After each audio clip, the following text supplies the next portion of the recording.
Yo le decía hoy temprano al coordinador de la fracción de Nuevas Ideas, al licenciado Cristian Guevara, analicen bien este artículo con un abogado de tu confianza, porque aquí van a meter a los jueces en un serio lío. ¿Y cómo nos pueden querer venir a decir a nosotros qué debemos hacer o darnos consejos en tema de seguridad si ustedes fracasaron?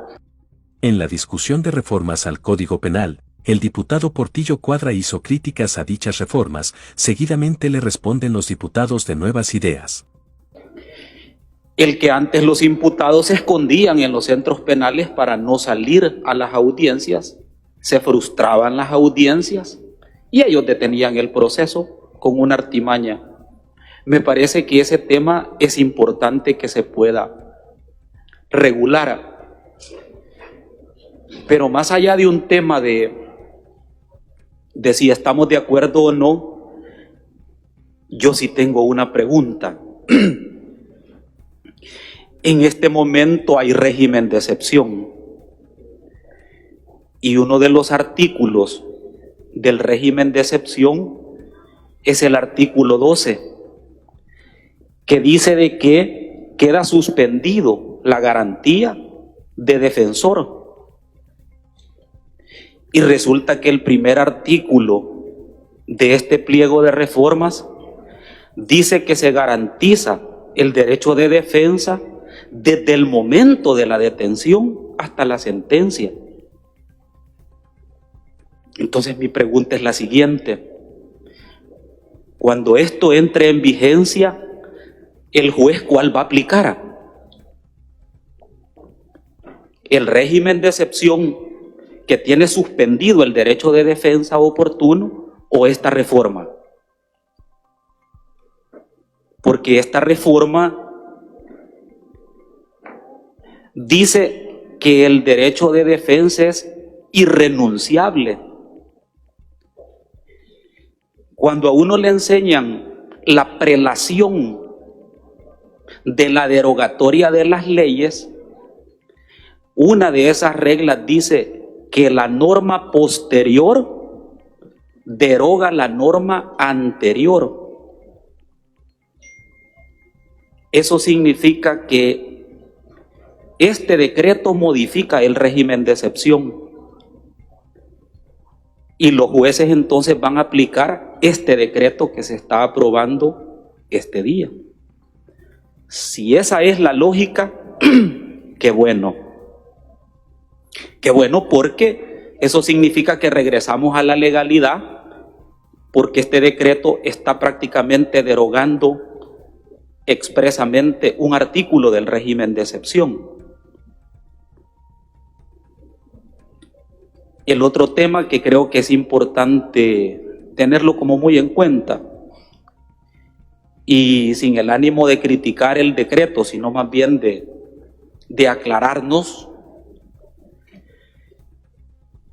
en las reformas que se hicieron al Código Penal, Procesal Penal, Ley de Proscripción de Maras y Pandillas, Ley de Narcotráfico, Lavado de Dinero, que se hizo 3 días después del primer régimen de excepción,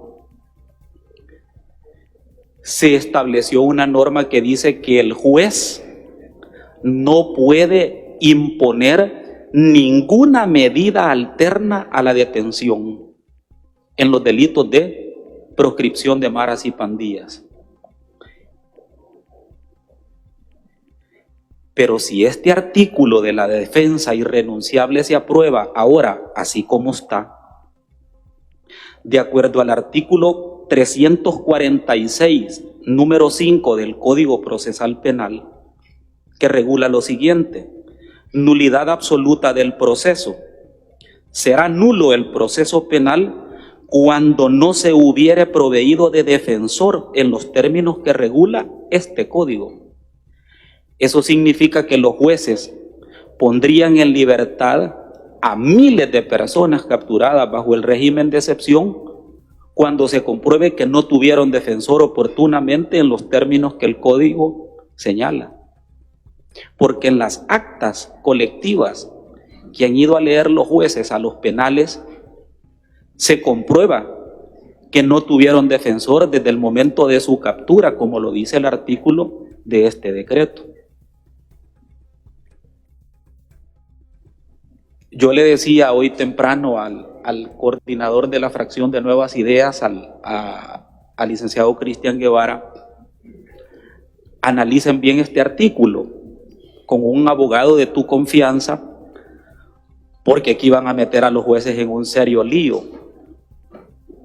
Porque por un lado le están dando una herramienta que tiene efectos retroactivos, porque de acuerdo a la Constitución, las leyes no pueden tener efecto retroactivo, salvo en materia de orden público y en materia penal. Esta es materia penal y es materia procesal.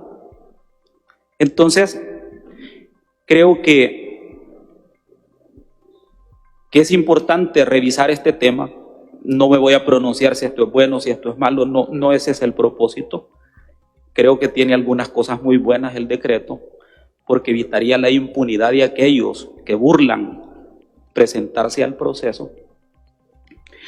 Pero creo que van a meter en un serio lío a los jueces que resuelvan esto.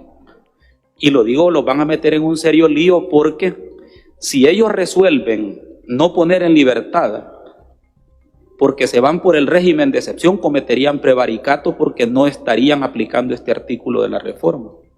Por el contrario, si aplican este artículo y no aplican el del régimen de excepción, también estarían cometiendo prevaricato porque no estarían aplicando una norma vigente. Yo creo que habría que revisarlo y armonizarlo de tal manera que esto se pudiera ser un buen instrumento para la administración de justicia. Quiero aclarar algo que es importante. No es cierto que esta normativa choca jurídicamente con lo establecido por el régimen de excepción. El régimen de excepción, lógicamente, es de carácter netamente constitucional, donde se le puede quitar ciertos derechos que todos poseemos como tal. Es excepcionalmente. Y esta normativa es de carácter netamente específica. Por lo tanto, priva lo específico sobre lo general. Que eso es, todos los abogados normalmente lo conocemos. Quiero terminar mi intervención con respecto a el artículo 346, numeral quinto, no establece la nulidad, es totalmente una farsa, porque justamente la nulidad tiene que estar establecida dentro de las normativas de manera taxativa para que se pueda establecer en una sentencia condenatoria.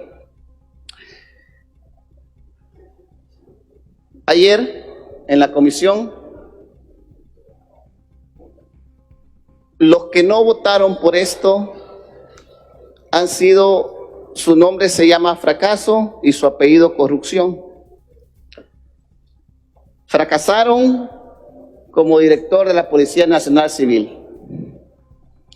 Fracasaron como diputados al no hacer un cambio en el año 2008 que lo pudieron hacer. Fracasaron. Fracasó hasta como candidato interno dentro de su mismo partido. Hoy ha fracasado como oposición. Constantemente han fracasado. ¿Y cómo nos pueden querer venir a decir a nosotros qué debemos hacer o darnos consejos en tema de seguridad si ustedes fracasaron constantemente? Y nosotros hemos sido exitosos gracias a Dios y a las decisiones valientes que hemos tomado y, por supuesto, gracias al presidente que tenemos en este país, que dicho sea de paso, ha sido el presidente que ha marcado el precedente de la nueva paz en este país hermoso llamado El Salvador. Termino con lo siguiente. Estoy convencido que este es el camino. Estoy claro que las decisiones que se están tomando son constitucionales, son legales, son legítimas y que estamos actuando conforme al derecho.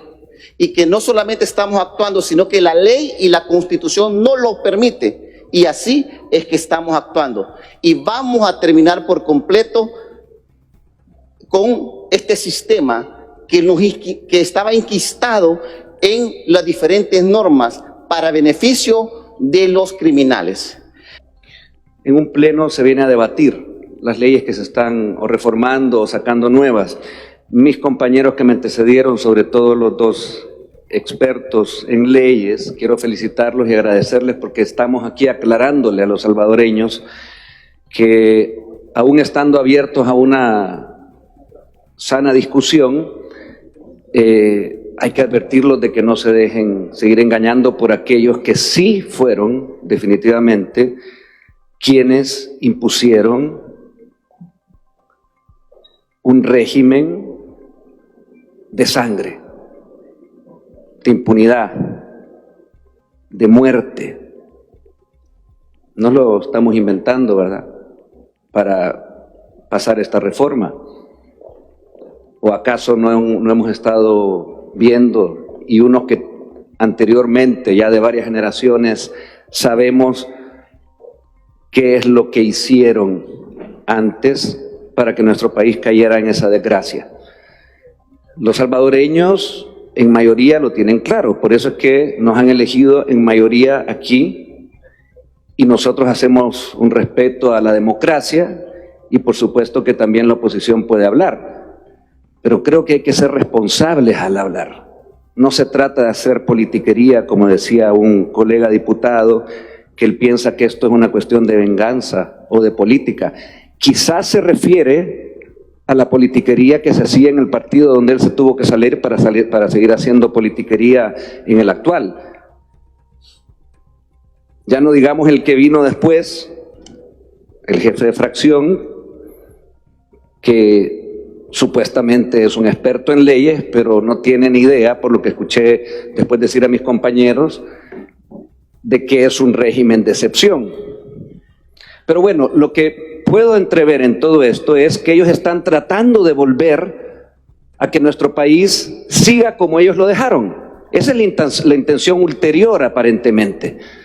Al pueblo salvadoreño le decimos, la bancada CIAN en su totalidad, que no se preocupen, que eso no va a ser así, porque aquí hay, primero que todo, una fuerza democrática que la definen ustedes.